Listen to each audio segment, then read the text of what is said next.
राजकीय, सामाजिक, आध्यात्मिक, शैक्षणिक, शेतीविषयक बातम्यांसाठी संघर्ष न्यूज, लढा बहुजनांच्या हक्कासाठी. मी उपस्थित आहे आता सानपाडा या ठिकाणी. म्हणजे माणसांच्या जीवनाशी खेळ, आरोग्याच्या जीवनाशी खेळ कसा चालू आहे हे मी तुम्हाला एक जिवंत उदाहरण दाखवते.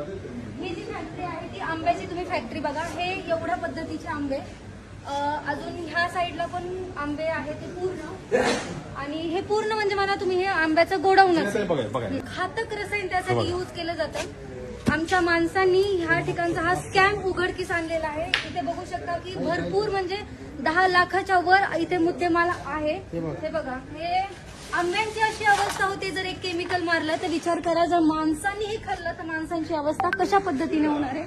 आणि मी तुम्हाला दाखवते की केमिकल कोणतं यूज केलं जातं या ठिकाणी.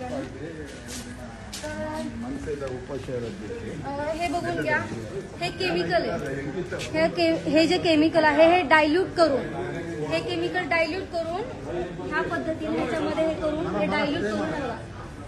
हे डायल्यूट करून असं आंब्यावरती फवारणी केली जाते. ह्याच्यामुळे काय होऊ शकतं माहिती का, की आईचं irritation, redness, watering, skin irritation, burning, headache, असे भरपूर म्हणजे कॅन्सरच्या इथपर्यंत आजार ह्या गोष्टीमुळे होऊ शकतात.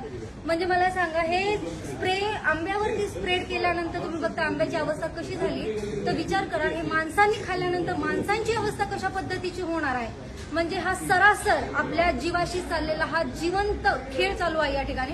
आणि ह्या ठिकाणी आम्ही सगळ्यांच्या उपस्थितीमध्ये हा फ्रॉड ओपन केलेला आहे. जे माणसांच्या जीवनाशी खेळण्याचा, त्यांना खाण्यातून विष देण्याचा जो प्रकार इथं उघडकीस आणलेला आहे, तो प्रकार कुठे झालाय तर बघून घ्या. द बिल्वर असोसिएशन भवन अँड गुरु मंदिर. म्हणजे ज्या ठिकाणी आपण देवी देवतांना आपलं आदराचं स्थान देतो, ज्या ठिकाणी आपण सगळ्याच धर्माचा आपण आदर आणि समभाव व्यक्त करतो, अशा ठिकाणी, अशा मंदिरामध्ये जर माणसांना विष पेरण्याचं आणि माणसांना त्या अन्न पदार्थांमधून विष देण्याचं काम ह्या ठिकाणी सुरू आहे, तर मग हे कितपत योग्य आहे ते तुम्हीच सांगा आम्हाला.